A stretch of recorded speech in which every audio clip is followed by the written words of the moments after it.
Electrocast. USAA knows dynamic duos can save the day, like superheroes and sidekicks or auto and home insurance. With USAA, you can bundle your auto and home and save up to 10%. Learn more and get a quote at usaa.com/bundle. Restrictions apply. This episode is brought to you by Temptations Cat Treats. Your cat will come running for the perfectly irresistible Temptations Creamy Puree and Temptations Lickable Spoon Cat Treats. The best time to feed lickable cat treats to your cat is anytime. Feed by hand for a playful moment, in a bowl for a creamy treat, or as a topper to make mealtime fun. Visit temptationstreats.com to learn more. And what that leads to is budgets being stretched way too thin, devs not getting paid enough for too much work. Group dynamic can be the difference between burning out and not, because if you're all supporting each other, you actually can support the weight of like the creative endeavor and shoulder it together. But you have to be very, very aligned in what you're attempting to do.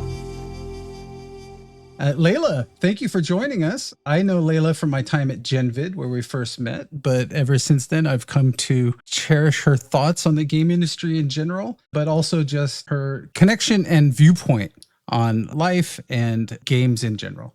Layla, can you introduce yourself a little bit? And what do you do? Where are you at? What's going on? Tell us a little bit about your podcast eventually. Sure. So, hi, I'm Layla Mamedova. I'm currently the cinematic pipeline manager at ZeniMax Online Studios. As Chris said, we met at GenVid, working on Silent Hill Ascension. If you are one of the rare people that watched Silent Hill Ascension, I was one of the dev streamers. You would have seen my face and my voice talking about the various shenanigans of those characters.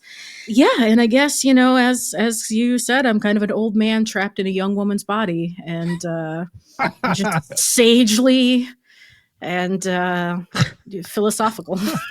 So that's why we get along. I'm a young lady trapped in an old man's body. You really are. No, we're both uncles. Is the problem? We're uncles. Yeah. Our bond is of two. That's right. Card playing uncles at the table long after the family gathering is over, smoking a cigarette, having some barbecue.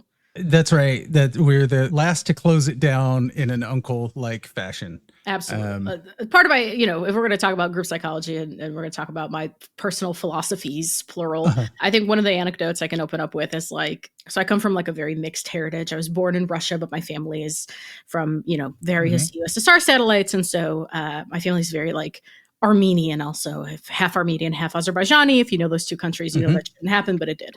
And in the Armenian part of my family, anytime we used to have these like, big family gatherings or big summer gatherings, there's like one song that we always used to play. My grandma loves this song, and it's just like, кайфуем, сегодня мы с тобой кайфуем. And like that whole song is just, hey, we're hanging out having a party. And every time that song came on, it was like the vibes ascended so severely among the uncles.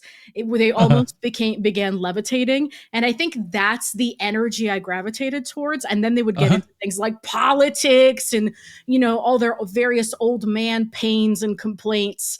And that I absorbed. And then I took it to therapy, and it crystallized and calcified as my personality. Got it. So basically, Uncle Layla, that's me.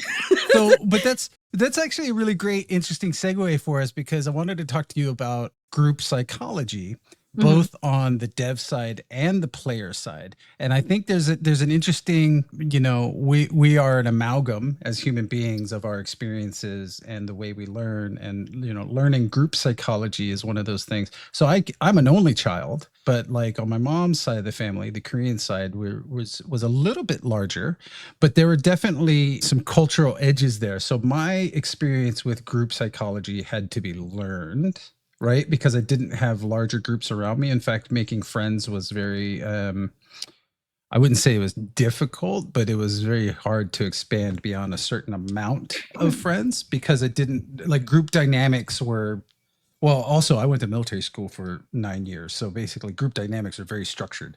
Right.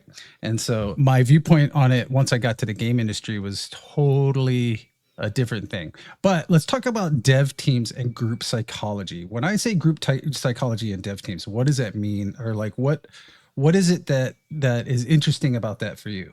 Well, I can actually segue right from your anecdote because, you say that group psychology was a little bit unnatural for you because of the way you grew up as an only child. Group psychology was really unnatural for me because of the way I grew up. Having like turbo undiagnosed ADHD.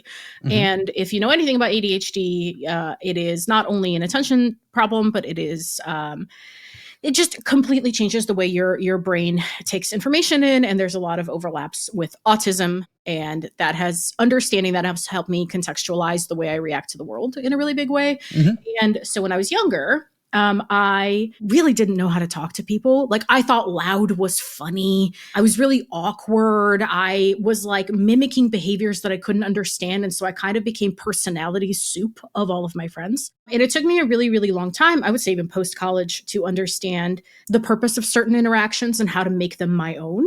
I actually just said this at work today to one of the tools engineers that I work with. I was like, nobody understands this about me because I do such a good job masking, but my brain is quite robotic. I need like neat if-then trees, need logical hierarchies in my head for every type of interaction. And if I don't have that, then I start to get overwhelmed and lost. Like, I went to a happy hour with my team, and God bless our lead animator who I'm friends with is very much a dad. And he noticed, he was like, your energy is not okay right now. And I was like, this is not a format of getting drinks at a bar that I am used to. I need you to hold my hand through like how to get a little card, how to pour yourself a beer. Like, I don't do these things. And so when you talk about dev teams, ADHD and other neurodivergencies are overrepresented anecdotally. There's not been like a study, but anecdotally overrepresented on dev teams because, shocker, the people with ADHD want to make dopamine machines. Yes, it is a complex and changing puzzle that neurodivergent people are really attracted to. And there's a really great tweet, and I cannot remember who wrote it, but it was like, we're going to take 100 people with ADHD, we're going to put them in a room, we're going to tell them to make us $1 trillion. That's the games industry, and it's working great. Yeah, right. Well, but then it starts to run, and this is why the games business in general runs afoul of itself, is because once you get into traditional business structures, sometimes those structures and organizations and the way that those spreadsheet management of game design like starts to rub the ADHDers, which is most of us, a little wrong. Like, so for myself personally, I am a cocktail of undiagnosed, I'm sure there's a smattering of ADHD. I'm sure there's a little bit of like nature and nurture induced, cresting the spectrum, I like to call it, like where basically like I look at the world in a specific way that, basically it took me a long time to realize that normal was whatever I felt like was normal, as opposed to trying to match my normal with the world. And so in a group dynamic, and just as a, for instance, I don't actually like concerts. I like loud music and I like to be around people, but I actually don't like to be like in the middle of a concert. Like and I'm not agoraphobic. It's like the purpose of the group gathering doesn't like grok for me, right? Like, I'm not getting anything from the fact that there's 100,000 of us, or if there's 3 of us, like there's no difference. It's not, it doesn't spread. And so it turns into like sensory overload where, I get really on guard basically. So, the way, like, there's no clear input output. Am I supposed to sing along? Am I clapping? Like, I'm getting tired. Like, this is not causing an endorphin rush or joy. It's just standing around being sweaty. Right. And so it's like, I appreciate the individual parts of it, but as a whole, I really don't dig going to concerts. Now, if it's something like I'm going to go to like Rage Against the Machine and jump in the mosh pit, my whole purpose of being there is being in the mosh pit, and then it almost doesn't matter who the band is. Right. Which Rage having another moment. So it's funny that you bring that up because I don't know if you know this, but I'm kind of the opposite. I'm addicted to stage. I think I love going to live shows. I do get that kind of like, I love the suspension of disbelief of sitting in a black box theater and like everyone's with you and everyone's cheering and there's like organic moments. Like that is cocaine to me. That is addictive and so much fun. I don't know if you know this, but if you're on a stage and you're, say, doing a play or a speech or something, if you yawn on stage, your audience will also yawn. Yep. And like a parasympathetic reaction to the input. Got it. Yes, precisely. And so if you think about that, right, you mentioned the way that like the business practice of game dev starts to get divorced from the craft of game dev. If you think about what leadership positions look like and how leadership positions are starting to be in this really uncomfortable center of a Venn diagram between really strict business needs and the needs of managing a bunch of like neurodiverse, diagnosed or not, gender diverse, ideologically, age, parenthood status, like whatever, I was going to say diagnostics, whatever statistics. Team diagnostics running. Yeah, I told you I'm a robot. Whatever you want to take into account, right? It's just it's diversity of being, of self. I think I make this joke a lot in my position where I say I'm going to reclaim corpo speak because there is this complete disconnect from what the words that leadership tends to use mean and their effect, because they are it becomes word salad, right? There is supposedly, and I'm not bringing this up to bring up politics, I'm bringing this up just because the way politicians talk is actually deeply relevant to how leadership talks.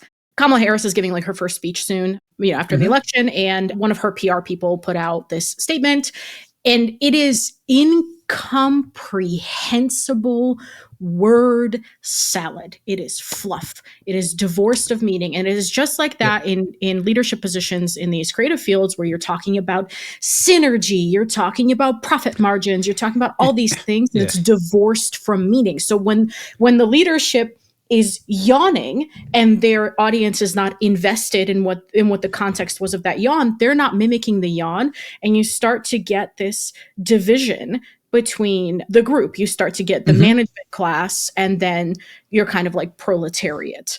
And that is healthy to an extent until it gets antagonistic. Yeah. And then it enters this phase that I call us versus them. Yes. And like when it becomes us versus them, we are united in our dislike for management. You're in a bad place because, one, from a purely game design POV, it distracts from the craft. Yes. Right. Like you are spending more time railing against management, of which there's not much actual action you can take. And you're basically wasting calories on a structure that to actually influence, you need lots and lots of cash. Like that's really like the business motivated side of things is literally just about the bottom line. But here, like to juxtapose that, to give you the great divide of like, here's how I think about making money in games as opposed to like the real business side of things. Like I understand the business side. I've been on the publishing side many times and can talk the talk and also walk the walk, but it's a different mission.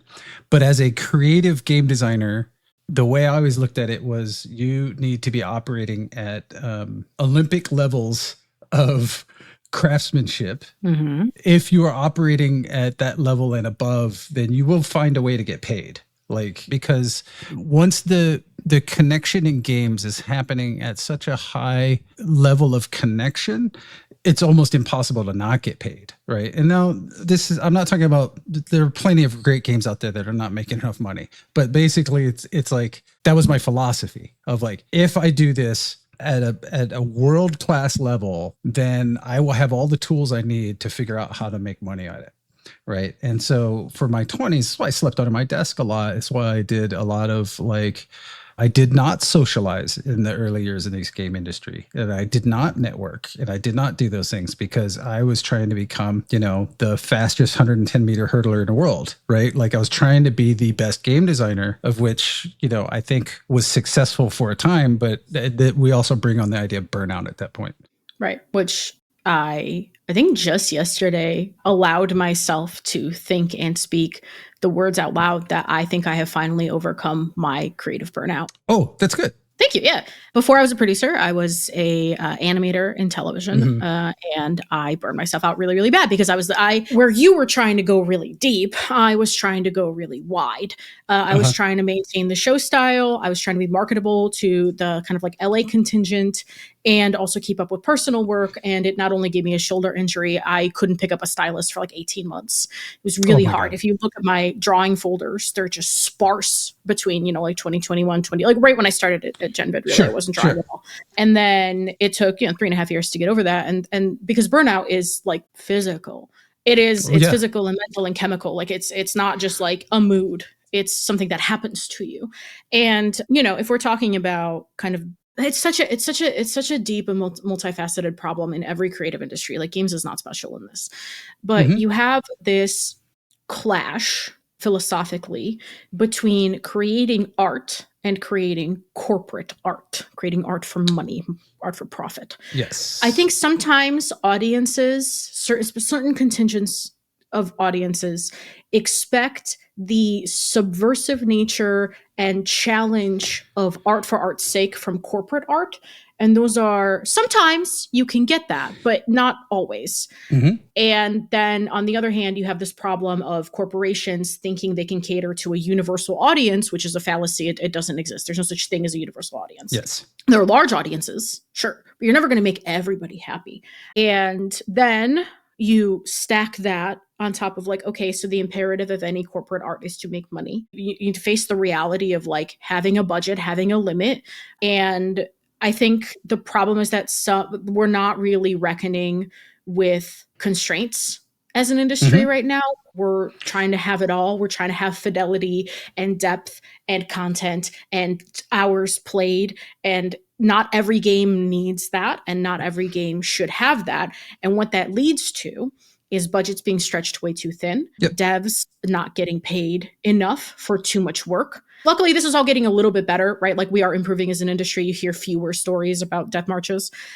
Still not few enough, but fewer.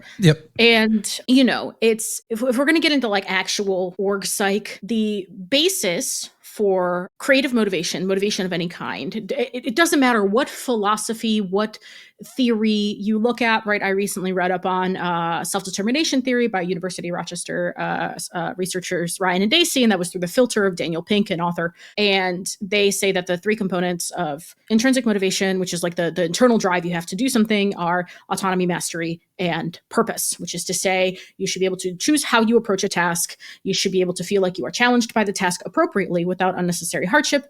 And you should feel some sort of grand purpose, something connecting you to why you are doing the task. And that's all great. Yes. But in order for that to be effective, you have to be in an environment that is already congenial, that is already providing for your needs. Yes. And in fact, it's more than creature comforts. Like for a long time, companies would do like, free lunch and like a beer tap and ping pong and a bunch of stuff. And like that's pizza. Like when I first worked at DreamWorks, we had free lunch and we had arcade games that were, set to free. A little basketball court, very nice creature comforts. And in fact, I lived at the office quite a bit. It was very possible. But what ended up happening was I got very unhealthy. I got very overweight. I got, it was just not physically great or mentally, because I ended up working till 6 for others and working after 6 p.m. for myself. So my days ended up being very long because I was trying to serve the corporate master, but also trying to be the solo artist at night that was like, the cobbler's elves. I would come in and just fix everything. And, like the hard lesson learned was you can't do it all by yourself. And there are a lot of lessons that come off of that. I'll cover that later or in other podcasts. But the real thing to sort of bring it back on point here was I was working counter to the way the system should be working. Whereas basically I had split off the needs that you're talking about, where I was trying to appease in one way and then also appease myself in another. And like I said, I had drive. I had that Olympic drive, right? And so I like to call it my emotional goal, or the glory goal, was essentially to elevate what we were doing to quote unquote the mass market. Right. To give them a little something that was layered and not just, like, here's the core mechanics. See you later. And so like building in those layers takes time, which I was willing to sacrifice, which led to burnout. So what's interesting is that group dynamic can be the difference between burning out and not, because if you're all supporting each other, you actually can support the weight of like the creative endeavor and shoulder it together. But you have to be very, very aligned in what you're attempting to do. Yes. And that, again, to kind of bring 2 points from earlier back in. One, right, you mentioned that your goal to make your money, your living was to be the best designer. I am learning that I make my money by being a friend. Mm-hmm. Like that is why I keep getting hired, because I am just affable. I know how to connect with people. And again, like learned, right? That's not something that was natural to me. I learned how to connect with people, and now I can do it really effectively. And I think one of the positive pieces of feedback from my interview gauntlet, which if you've never interviewed for AAA, you go through an interview gauntlet where they will sit you down for 4 to 6 hours. And what they are trying to do is see what you are like when you are tired. Yeah, absolutely. Absolutely. It's punishing. It's a lot. But one of the pieces of feedback I got from my gauntlet was that I was really good at recalling things other people had said and bringing them in and using that to contextualize what was being said to me by another group. Sure. And that is like a core production skill to me, like being able to Sherlock mind map, like on BBC Sherlock, everything's in front of me in Helvetica and I'm like pulling pieces of information and putting them together. Switch to Verizon Business and get more from your internet without paying more for your internet. Get LTE Business Internet starting at $39 a month when paired with select business mobile plans. That's unlimited data, and with it, unlimited possibilities. Start saving today with Verizon Business, ranked #1 in small business internet customer satisfaction by J.D. Power. Starting price for 25 megabits per second LTE internet plan with smartphone plan savings, plus taxes, fees, and economic adjustment charge. Terms apply. For J.D. Power 2024 award information, visit jdpower.com/awards. But by the way, I think this may be the most professional conversation you and I have ever had. But which is crazy because it's not even like, even including work topics, this is probably the most professional, like even state conversation that we've ever had. It's something about the like recording interface and Kyrene's listening to us, Sure. They're all our friends. So, by the way, that really crystallized for me, just turning 30 something, late 30s, mid to late 30s is when I finally just accepted. Like, that's why I was like, I am who I am. Right. Yes. And then my 40s was this sort of like new journey of like, like, you know what? Not only am I who I am okay with it. And I think I kind of like me, so I'm going to build on that. And I sort of embraced it. But like, also where I started to think, I am sure that I have lots of like neurodivergent characteristics. And I don't know how much of that is because I work in games and how much of that existed before, but it kind of doesn't matter. And I don't care to get diagnosed, but like, that's one of those group frictions right now, right? Is this, kind of Gen X, late millennial, boomer, and that's fine. Like I'm not telling everybody they should go to a doctor and whatever. Everyone's got something.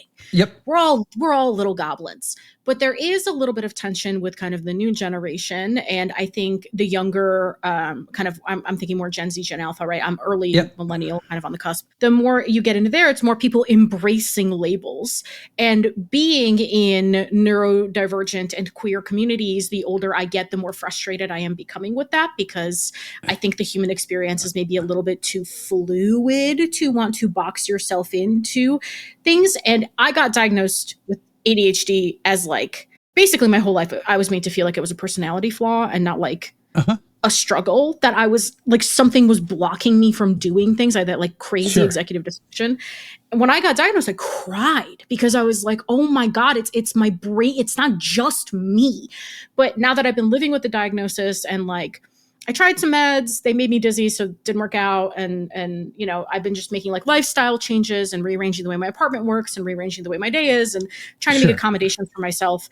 And now that the more I live with that, the more I'm starting to come to terms with the fact that most diagnoses, right, there are some that are a little bit more serious, but most are just kind of a framework through which you can see your life and you can kind of like help yourself. Yes. And categorize your own thoughts a little bit. Well, so here's my particular curse is that like, I already mentioned I'm half Korean, half redneck. And so The so the interesting thing though is that like the Korean cultural norms were an experience for me, right? Because there's a lot of like stratification, who you are you talking to, etc. Like, and so group dynamics were a little different because of that. But also it instilled in me a little bit of that Olympic attitude, right? Like I went to SAT school, did the overachieving thing, all of that stuff, which also leads to burnout. But the interesting thing is it trained me for a high pain tolerance. And what I mean by pain tolerance is that like I am willing to sit on the things that are triggering my neurodivergent impulses and be very calm. But internally, I can now say, oh, this is what this is. Even though previously when I was younger, it just started to lead to frustration or anger or like poor behavior or like, oh, I got to blow off steam or like, like bad outlets. Whereas like now I can identify it as like, oh, but the way I see the world is hitting my pain tolerance and I'm stifling it. So basically I need to actually just let it out. And, that's where this podcast is kind of therapeutic in that way. But it's also why I like golf. But here's the thing. It's a game that's like on the surface, it's social, but it's actually not. It's extremely difficult, but I could play in my brain. And like it's outside. And, so I get that exposure, but really I could just ride a cart. Like it's a game of paradoxes that appeals to my specific set of like pain tolerance and neurodivergence at the same time. And it's the perfect game because there's no mastering it. There's no end. I alternate from I fucking hate this game to like that was amazing, how do I do better, right? So my beef with it is really just the water usage for the greens. The game itself sounds like fun, but I want to go back to really quick, I want to go back to the culture of origin that you brought up because let's bring it up. Both there's you can look it up, there's a power distance map, right? And actually Xiaoling, my old boss at GenVid, she turned me onto this, but their power distances, right? There's certain cultures are more hierarchical, have higher power distance between levels of power. And like the US is slightly more, but not totally egalitarian. And I would say less egalitarian now that we're kind of running into this oligarchy problem, whatever. Yes. But it is no culture is a monolith, but it is a useful framework to know, like, for example, at GenVid, I was working with, I think 13 different outsourced teams from like 4 different continents or something crazy like that. It is just a useful framework with where to maybe start your analysis of a group. Yes, I would. So here, actually, I have another like footnote to add to this, right? Like, here, I've got a little bloop. I would also say having just enough experience, and I'm only going to bring in the languages that I my own personal knowledge of language, and also so this is just my observation, but Romance languages, so Spanish, Italian, French, etc. Most at least like Korean, Japanese, and probably Mandarin, all have built in that hierarchical structure. So you have honorifics, you have whether you're talking to someone older or younger. Oh my God, I was at GDC and I got talking to this guy, and he was Korean, and he called me Hyung, right? And like Hyung is older brother, and I went, "Wait, you're younger than me?" You got. I was like, oh, yeah, I did. I got. I cannot tell you the first time I got ma'amed. It's. It changes you. Sir. Well, sir didn't bother me until it was clearly because of age. Like when it's just polite, it's a thing. However, in English, sir is one of the few things that indicates some sort of difference. Like basically, here, TLDR. English has fewer honorifics or stratification separators than most other languages, which means that we also kind of don't pay attention to that as if you're English as a first language. And so it does give you the illusion of egalitarian sort of mind structures. Anyway, hold on. I'm going to go back one and talk a little bit about generations and groupthink, a little bit, because you brought up Gen X, millennials, and then we have Y, Z, etc. So for Gen X, and this is you know how you see all those videos of like, don't mess around with Gen X. There's a couple of reasons. One, we were the straddle generation, pre-internet, post-internet. And so there's a learning there that happened in Gen X, which was like, oh my God, those pills totally don't make you smarter, right? And so there's a healthy skepticism built in, because early internet was really unrestrained. Like it was, it was like, there are some things I can't unsee. But the other difference though, so Gen X, maybe millennials, are the last two generations to use maps differently. And I use this as an example of how brains are formed a little different from generation to generation. When I think of a map, even when I use Google Maps or Apple Maps, I route plan. So like it gives me a suggested route, but I still do the route planning of what's going on there. And also I don't have to turn it on, right? Like I'm not getting turn left, turn right information from it. I turn all that off because I already know we're in a city that I grew up in. Right. And like F you ways for taking away all my shortcuts. However, younger generations, or younger than millennial, don't look at maps and route plan. The map tells them where to go. And so the tool is used differently. And so there is a whole section of our brain that is now offloaded to Google, right? Or the internet. I am doing it now where like, I don't even care about instant recall anymore. Like, and I wouldn't say that it's bad. It's just different. Like there's a whole part of my brain. It's like, you know what? I don't have to memorize the periodic table of elements. When I was 12, I could fill in a blank one. Now I'm like, I'm just going to look it up. Right.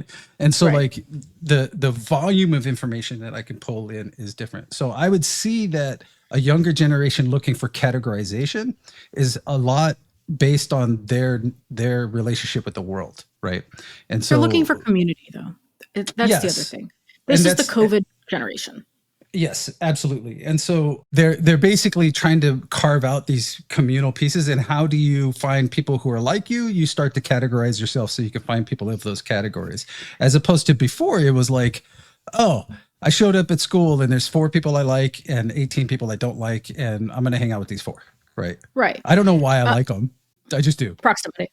Yeah. The other thing is our brains just love to sort things. That's just like a human thing. We love to sort, some more than others, but we just love to put things in a little group. There's actually, I've been looking into cognitive biases lately because they're fun. And one of the fun ones I like to teach my fellow game devs about, I forget what the formal name of it is, but I refer to it as an expertise bias. So if you are really, really good at something, you automatically assume that everyone you talk to, that their floor of understanding is actually slightly higher than it is. Right. And things that you are an expert in just come more naturally to you. So you assume everyone else understands that too. And so when part of my job, right, is connecting teams, one of the things I repeatedly have to say to my team members and my colleagues is like, hey, I really flattered that you think I know what you're talking about, but the thing is that I don't, and that means no one else does. And you have to constantly re-educate everybody about what it is that you do. And that's like a very big part of my job. And it's a cognitive thing, right? It's just like a thing our brain does. And it's the same thing with confirmation bias. And it's the same thing with, oh my God, it's like the thing where your brain is like, oh, if I am part of this group and someone in my group says something, I am more likely to think they are right. Like there's just a bunch of really weird monkey things our brains do. Yes. Yeah. Weird monkey things is, I think, I need to make that a band name. So there's a couple things I really love about what you said. And like, one, the ability to identify that bias is actually super powerful, because I always say when I talk to people, look, I'd rather you tell me I don't know than nod your head and go do something kind of wrong. Like the wrong part is not the I don't know. And especially like now that I'm older, to have the grace to not be negatively impacted by them identifying themselves as not part of the monkey group. Like basically when you're younger, you have a tendency to be like, oh, you don't know that? Or like, and you might have a negative reaction. When I got a little older, I was like, oh, you have to have grace for that, because now I realize I'm in a place where I know so much jargon, so much weird stuff. Like, if I say something, I would prefer that somebody raise their hand and stop me and go like, what are you even talking about? Because then I can bring everybody to baseline. And so the group dynamic thing that I love about what you said is that it's not something that is static. You need to continually reinforce the group dynamic by bringing everybody into a common knowledge base. And I used to get frustrated when I was younger because I was like, oh my God, I have to onboard a bunch of new people. Or here's somebody that's been on the team forever. Why didn't you read the GDD? Nope. By the way, nobody reads the GDD.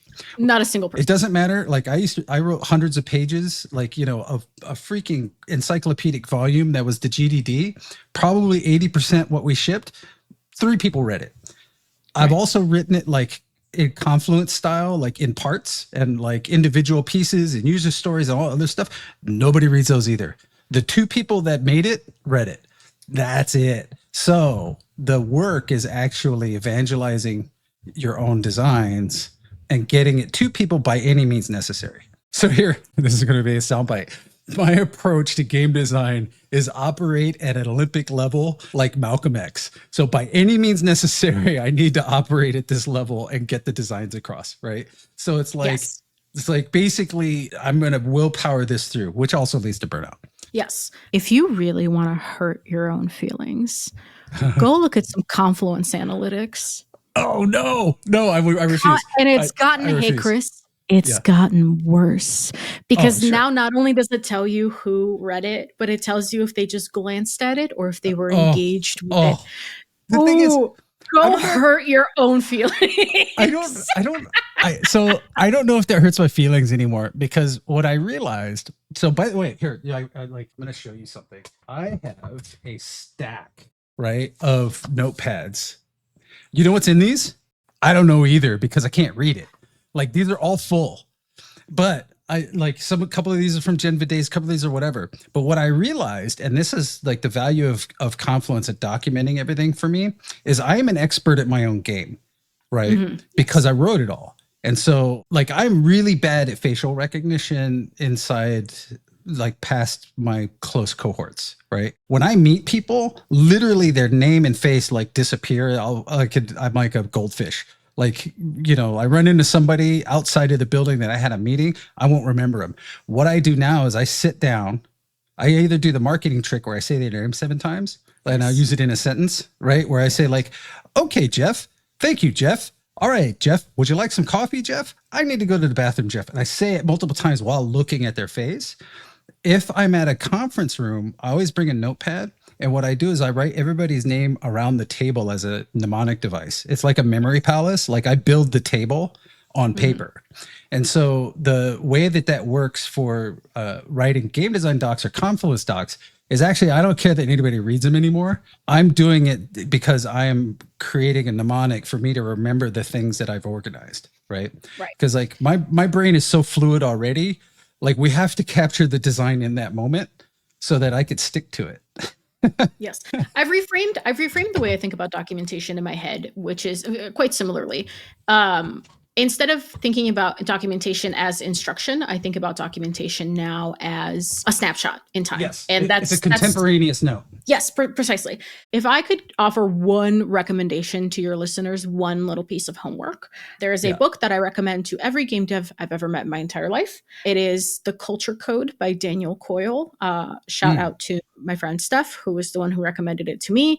I read it, and it is it's one of those really wonderful books that is like really concise and really focused on the science of how groups function and what successful groups look like.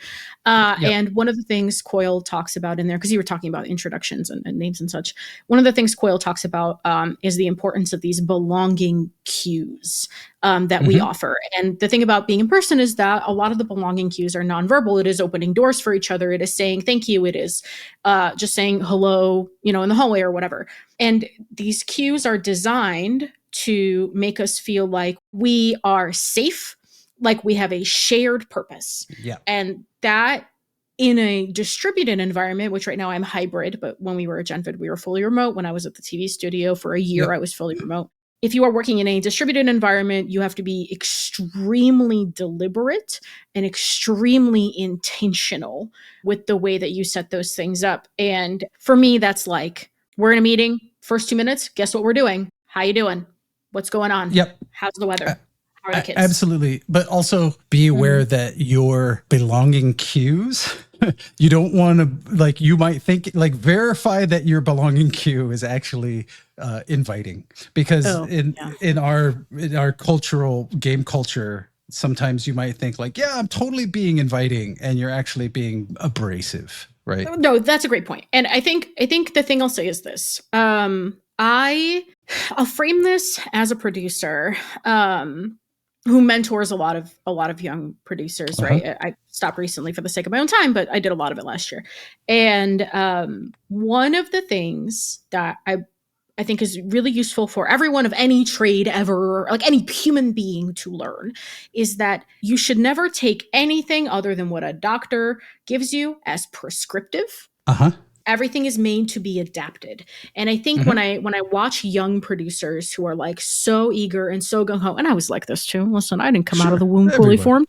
You know, I see a lot of young producers coming into like group spaces going, I'm going to take my PMP. I'm going to become a Scrum Master. I'm going to read all the books and do all the stuff, and I'm going to learn everything. And it's like, great, you're going to come into a random organization with a bunch of habits that you think you're going to be able to pull them out of the textbook and apply them to this group. You need to spend so much time observing everything around you. And like actually thinking through, okay, what critical thinking skills was I taught by this framework? How do I apply them then to this instance? Because so when I was a lead in animation, listen, I did one-on-ones with all my animators that I was the lead of. Some of them were 5 minutes long. Some of them I came in, I went, are you good? Do you have any questions for me? Do you have anything you want to complain about to me? Sometimes I had to kind of lead them. And then I was like, oh, we're good. Have a good day. And then others were 45-minute therapy sessions, and that was also fine. What do you need from me? And that is the question we should all be asking of each other in every cross-functional, complicated system is, hey, you and we have a shared common purpose. Part of that purpose is artistic. Part of that purpose is we are making a thing together, and that on its own has value as a human experience. We are also expected to make a ton of money.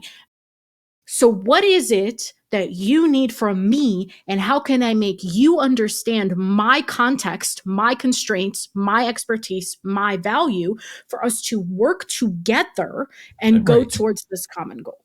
Well, so I'll summate that as this, and I've been saying this for a long time, and this is a big turning point for me because, like I said, I'm an only child.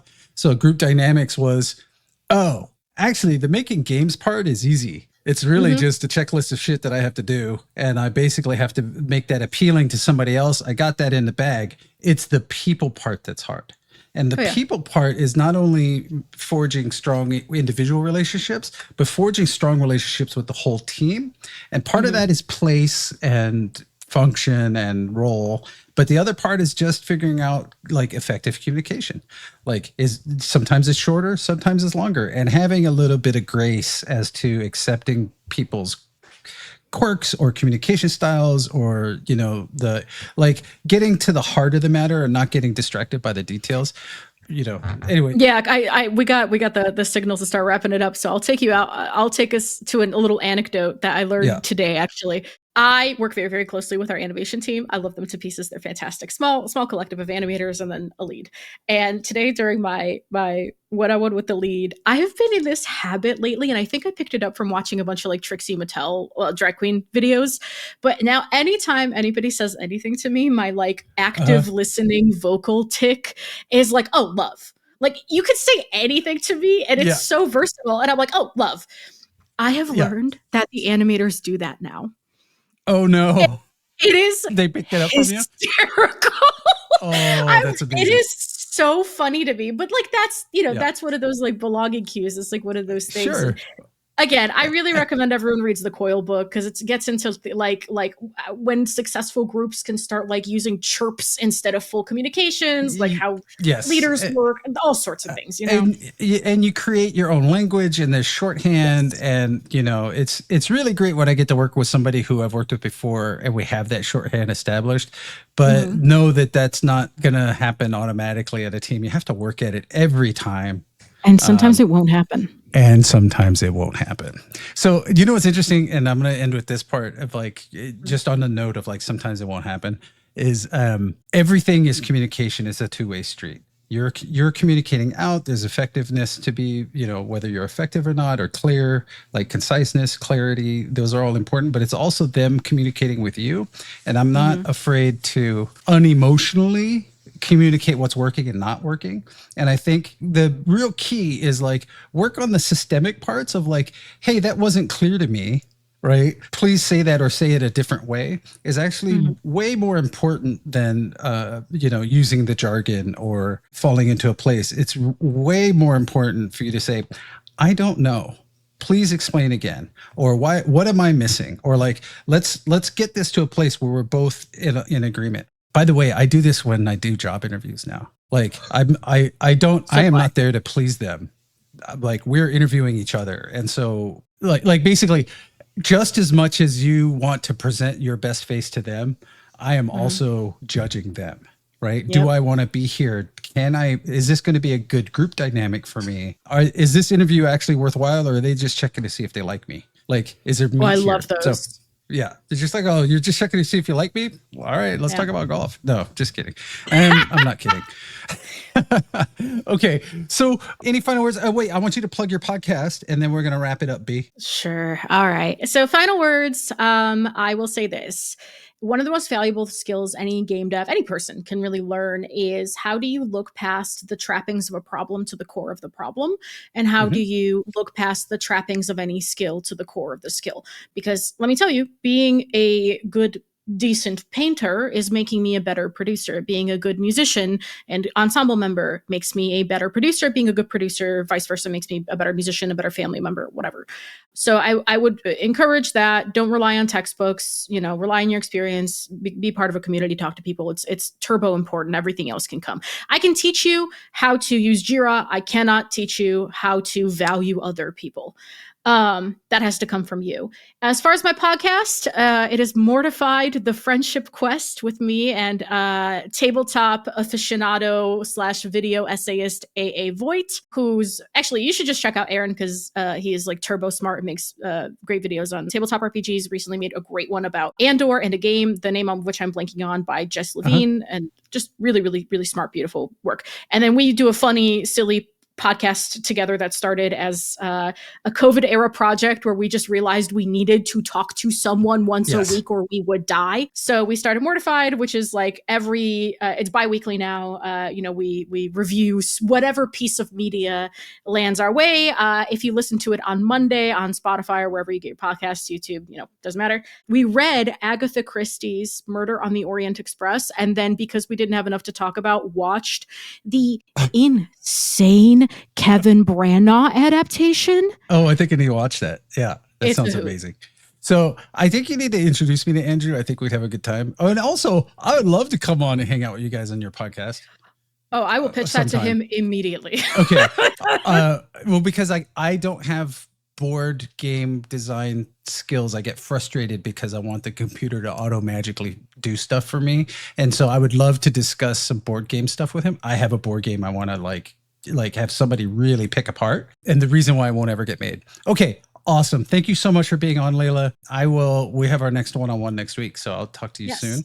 I'll remind you, I'm supposed to be the groundhog of this podcast. So that's right. You will be back.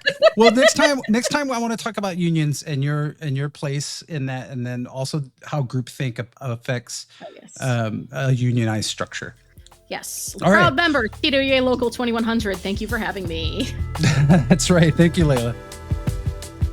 Brain Arcade is a Princess Hermit production, produced by Kyrene Kim, music and mixing by Jonathan Ontiveros. The podcast is hosted by me, Chris Cross. You can find me and my other endeavors at coffeeacross.com.